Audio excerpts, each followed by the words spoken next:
सहाफ़ी को एक बुजुर्ग की जानिब से थप्पड़ रसीद किया जाता है। जब आप नॉन प्रोफेशनल के हाथ में माइक पकड़ा दें तो ऐसे ही कुछ होता है। आप छोड़ें, मेरे साथ आगे। मेरा नाम नदीम अब्बास है, कैमरा रजिस्टर्ड चैनल है उसका, मैं क्राइम का एंकर पर्सन हूँ। आराम करें। कि अब्दुल रहीम मेडिकल स्टोर है, सर्विसेज हॉस्पिटल एमरजेंसी के गेट के सामने, वहाँ पे सरकारी अद्वियात जो है वो सेल होती हैं। अस्सलाम वालेकुम जी, BL स्टोरीज पे आप देख रहे हैं फैज़ान चौधरी को। गुज़िश्ता दिनों एक वीडियो वायरल होती है जिसमें एक सहाफ़ी को एक बुज़ुर्ग की जानिब से थप्पड़ रसीद किया जाता है। उस वीडियो ने काफ़ी थरथल्ली मचाई है, ना सिर्फ आम लोगों में बल्कि मीडिया के हलकों में भी।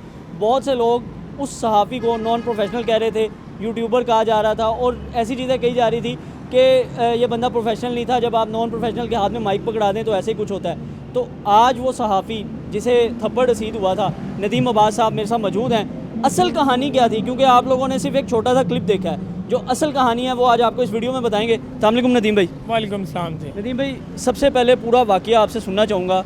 आप वहाँ पहुँचे कैसे, वहाँ क्या कार्रवाई हुई, और जो क्लिप चल रहा है उसके आगे और पीछे की कहानी क्या है? देखें जी, सबसे पहले ये कि मेरा नाम नदीम अब्बास है, मैं वॉइस न्यूज़ चैनल जो कैमरा रजिस्टर्ड चैनल है उसका मैं क्राइम का एंकर पर्सन हूँ। क्राइम की बीट मेरे पास है, क्राइम के मेरे शोज़ होते हैं उस पर। ठीक है।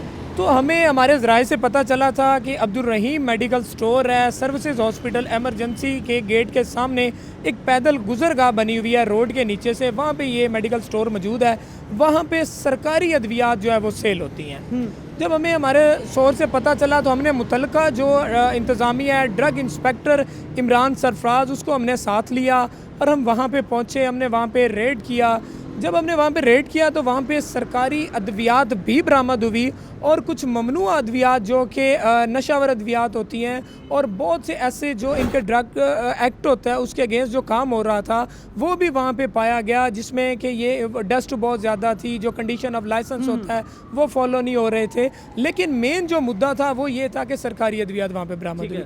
सरकारी अद्वियात हमने वहाँ पे बरामद की, लाइसेंस उन्होंने चेक किया ड्रग इंस्पेक्टर ने। उसके बाद एक दाढ़ी वाले शख्स जो हैं बुज़ुर्ग, वो नमूदार होते हैं। जब मेरा उनसे ये सवाल होता है कि जनाब आप कौन हैं, तो वो कहते हैं कि मैं यहाँ का ऑनर हूँ अब्दुल रहीम मेडिकल स्टोर का। ठीक है। तो मैं उनसे कहता हूँ कि जनाब अगर आप ऑनर हैं तो मुझे ये बताएं कि ये सरकारी दवाई यहाँ पे क्यों आपने रखी हुई है, क्यों फ़रोख्त कर रहे हैं? तो वो मुझे कहते हैं कि क्या आप तफ्तीशी लगे हुए हो, आप मुझसे सवाल क्यों कर रहे हो, आप कौन होते हो पूछने वाले? तो मैं कहता हूँ कि मैं एक अवाम हूँ, मैं अवामी नुमाइंदा हूँ, मैं आपसे पूछ सकता हूँ कि सरकारी दवाई जो कि गरीबों के लिए हमारे टैक्सेस से सरकारी हॉस्पिटल में आती है, वहाँ पे लोग जो है वो उनको फ्री मुफ्त में दी जाती है, आप यहाँ पे महंगे दामों क्यों बेच रहे हैं? तो वो बंदा मुझे कहता है कि आप कौन होते हैं सवाल करने वाले, और साथ ही वो मेरे ऊपर झपट पड़ता है, मेडिसिन छीनने की कोशिश करता है जो हमने वहाँ से बरामद की थी ड्रग इंस्पेक्टर के थ्रू।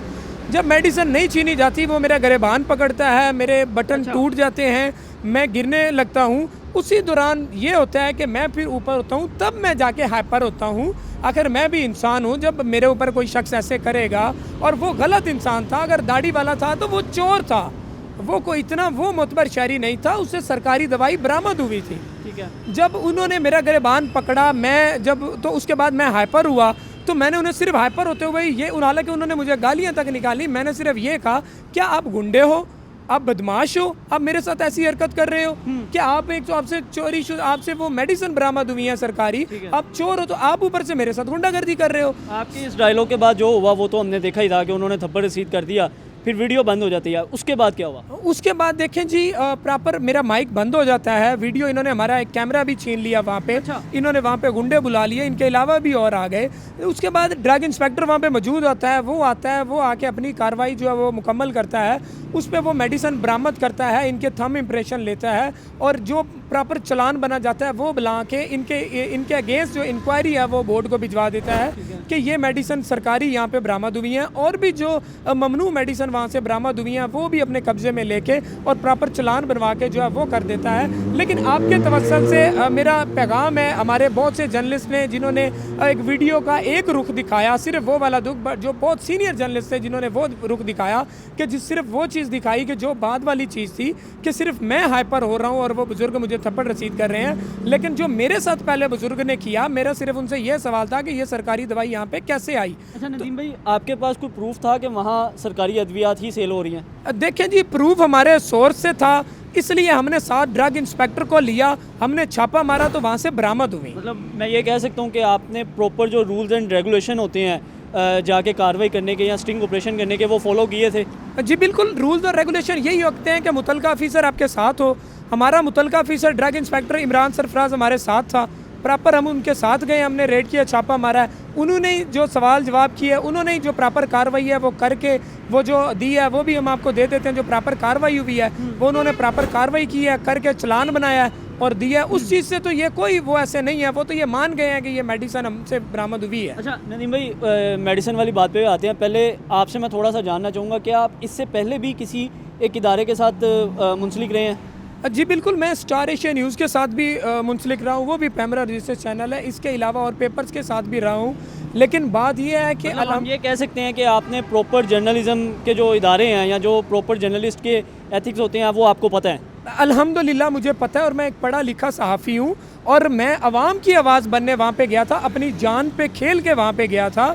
मुझे कोई वहाँ पे मेरा अपना ज़ाती मुफाद नहीं था। कहीं आपको लगता नहीं है कि इस सारे मामले में कहीं आपसे भी थोड़ी सी गलती हुई है? आप थोड़ा ज़्यादा हाइपर हो गए हैं। मतलब एक सहाफ़ी का काम सिर्फ सवाल करना होता है, वहाँ पे कोई फ़ैसला सुनाना या सज़ा देना नहीं होता। देखें जी, बिल्कुल आपकी बात दुरुस्त है, लेकिन जब मेरे साथ एक बंदा कोई भी वाक़या करता है, मेरे साथ तो गुंडा गर्दाना जो है वो अपनी कार्रवाई करता है, मेरे अल्फाज अगर उससे पहले के हैं, वीडियो का एक रुख देखा गया, वीडियो का दूसरा रुख देखा जाए तो मेरा उन्होंने गरेबान पकड़ा, मुझे धक्का दिया, मेरे बटन तोड़ दिए, तो आप खुद बता दें कि फिर उस शख्स को मैं किस लफ्ज़ से पुकारूं? उस शख्स को जिसकी दुकान से चोरी की दवाई बरामद हो, जो दवाई हमारे टैक्सेस से आती है वो बरामद हो। वहाँ पर पुलिस की मदद भी मंगवा सकते थे। देखिए, हमने पुलिस की मदद मंगवाई, वहाँ पे पुलिस आई, पुलिस ने वहाँ पे 2 बंदे गिरफ्तार भी किए, वो पुलिस थाने भी ले गई, लेकिन पुलिस ने थाने से जाके वो बंदे छोड़ दिए क्योंकि ये शख्स रिटायर्ड एसएचओ है। इस वजह से पुलिस अपने पेटी भाई को प्रॉपर बचाने की कोशिश कर रही है। बुजुर्ग हैं ये बुजुर्ग जो है ये रिटायर्ड एसएचओ हैं, इस वजह से पुलिस इसको बचाने की पूरी कोशिश में है। अभी आपने इनके खिलाफ कोई कानूनी कार्रवाई की है? जी बिल्कुल, हमने इनके खिलाफ जो है वो चीफ ड्रग कंट्रोल को भी एप्लीकेशन गुजारी है, इनकी लाइसेंस कैंसिल की, और क्योंकि ये जो क्वालिफाइड पर्सन है ये ऑलरेडी इसी टाइम 2 और कंपनियों में जॉब कर रहा है जो कि कंडीशन ऑफ लाइसेंस और ड्रग रूल्स के अगेंस्ट है। और जो बाकी जो दूसरी चीज़ है, हमने वो थाने में भी एप्लीकेशन गुजारी हुई है, जो अभी तक हमारी कोई कार्रवाई नहीं हुई। जो आपके साथ उन्होंने सलूक किया उसके खिलाफ आपने कोई कार्रवाई की है? जी बिल्कुल, हमने थाने में एप्लीकेशन दी है, लेकिन उसमें अभी तक कोई कार्रवाई नहीं हुई। हम मुतलका थाना? मुतलका शादमान थाना है, वकास शेख एसएचओ है जिसको हमने एप्लीकेशन गुजारी है, लेकिन अभी तक उस पर हमारी कोई कार्रवाई नहीं की उसने। लेकिन इंशाल्लाह आगे जो हैं हाई अप्स हैं, हम जाएंगे हाई अप सरारकी के पास और हम अपनी इस्तदा लेके जाएंगे, क्योंकि हमारे साथ ज़्यादती, हम आवाम की आवाज़ बनने गए हैं, और हम इंशाल्लाह हर फॉर्म पे इनको जो इनका असल चेहरा है वो हर हाल में दिखाएंगे। बहुत शुक्रिया नदीम भाई आपके वक्त का। ये वीडियो बनाने का मकसद सिर्फ ये था कि आपको असल हकीकत जो कहानी थी उस वीडियो के पीछे वो बताई जाए, ताकि आप कहानी का एक रुख देखकर फैसला ना करें। मुझे दीजिए इजाज़त, अल्लाह हाफ़िज़।